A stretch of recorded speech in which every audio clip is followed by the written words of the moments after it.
पुराने भारत में पेड़ का मतलब सिर्फ लकड़ी नहीं था, वो घर, दवा, पूजा और जीवन का अहम हिस्सा था। नीम को गांव का वैद्य माना जाता था।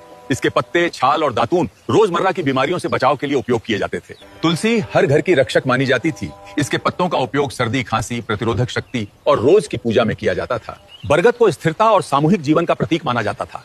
इसके नीचे पंचायतें लगती थी और पूरे गांव के फैसले लिए जाते थे। पीपल को श्वास और शांति का वृक्ष माना जाता था। इसके नीचे बैठना ध्यान, एकाग्रता और मानसिक सुकून से जोड़ा जाता था। चंदन को शीतलता और पवित्रता का वृक्ष माना जाता था। इसका लेप पूजा, ध्यान और शरीर को ठंडा रखने के लिए उपयोग किया जाता था। बांस को सबसे उपयोगी वृक्ष माना जाता था।